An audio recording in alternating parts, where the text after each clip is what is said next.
Robert Zubrin, The Case for Mars, The Plan to Settle the Red Planet and Why We Must.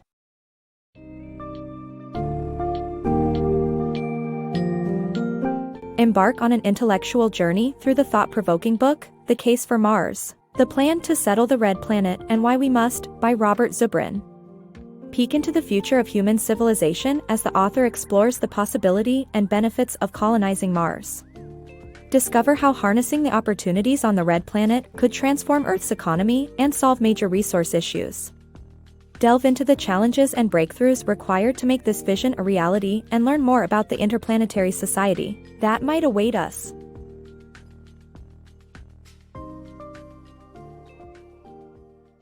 The U.S. as a global government provider. The United States is the best source of global government because it provides various services worldwide. The U.S. economy is larger than Germany, Japan, and Great Britain's combined economy.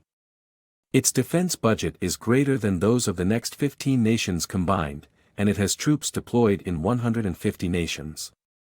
However, the term empire is a misnomer when applied to the U.S. The U.S. provides services, such as assuring security, creating consumer demand for goods and services, and protecting the health of citizens. The U.S. developed into this role as a result of events accelerated and supported by the outcome and aftermath of World War II. The U.S. role as the provider of international government may be unpopular today, but it is undisputed as the world's only superpower. The U.S. as the world's government. The United States emerged from World War II as the globe's order maker. The country's economic and security institutions addressed the Soviet threat and drew more adherents to its international policies. In the economic sphere, the U.S. launched the Bretton Woods Agreement, the General Agreement on Tariffs and Trade, GATT, and the Marshall Plan to help European economies recover. On the military side, the North Atlantic Treaty Organization, NATO, was formed to confront the Soviets through a policy of mutual deterrence or threat. Today, peace, democracy, and free markets are the most widely accepted cultural institutions in all of human history. The role of the U.S. in global governance. The United States employed reassurance and deterrence policies to prevent misunderstanding and subjugation between nations after the Cold War. Nuclear non-proliferation treaties were put in place to keep nations from obtaining nuclear weapons. However, certain countries still acquired the technology and opted out of the agreement. While the U.S. has engaged in state-building activities in certain countries, they have not been particularly successful. The U.S. has also been reluctant to assume a state-building role in cases of humanitarian outreach. The financial burden for state building has always fallen on U.S. taxpayers rather than the nations themselves. Despite this, the nations that received U.S. aid were given the opportunity to participate in the international economy, which is a critical step towards political freedom. The U.S. will continue to decide how far and for how long they will sustain policies that amount to bearing the burden of global governance. Oil diplomacy. The Middle East has a significant portion of the world's oil reserves, and the U.S. is the go-to provider of government services to safeguard its interests. During World War II, President Roosevelt established a relationship with Saudi Arabia's Prince Ibn Saud to secure the oil flow. Fast forward to 1991, the U.S.-led efforts to prevent Iraq from seizing Kuwait and threatening Saudi Arabia allowed for the continued stability of the region. But such cooperation has a cost, as demonstrated by the 9/11 terrorist attacks, which were driven by Saudi nationals, including Osama bin Laden.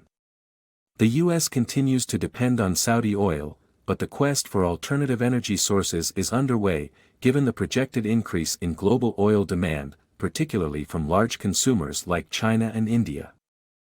Global leadership and U.S. perception. The U.S. as a global leader and how its perception is interpreted differently across the world. The world's recognition of a nation's legitimacy is vital for it to operate as the global leader or to command any moral influence.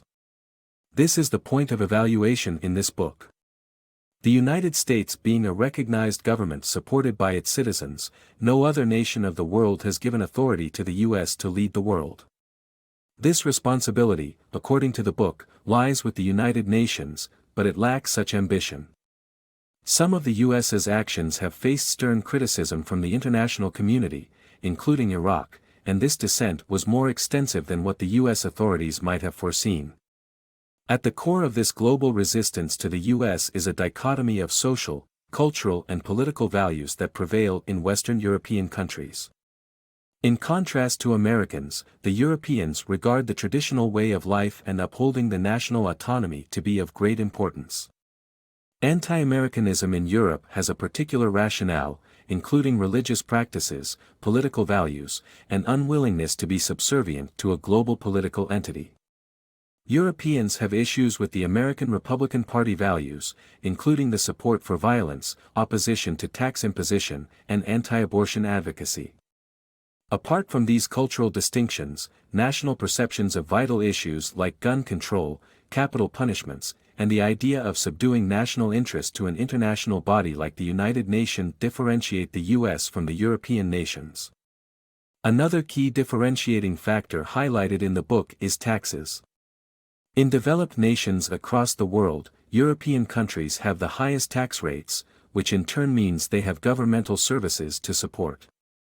The end of the Soviet era marked the intensification of these cultural and political variations. The book emphasizes that to sustain as a global leader, the US must transcend these differences and address the underlying concerns of the international community. The price of non-intervention. The consequences of the US removing military forces globally are explored. Through historical examples, the author argues that such a move would result in global instability, increased poverty, and political conflict. While some nations may attempt to fill the void left behind, a world government would be necessary to maintain order and economic growth. The burden of global leadership falls on the US, and the public must consider how long they are willing to take on this responsibility, as no other nation or institution seems capable or willing to assist.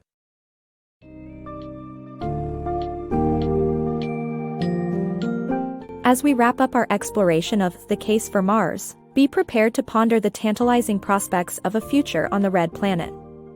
Take away key insights into how the Mars colonization can improve Earth's economy, resolve resource conflicts, and open previously unimagined possibilities in our never-ceasing quest for progress. Let the book galvanize you into action, challenge your preconceptions, and inspire you to contemplate our role not only on Earth but beyond.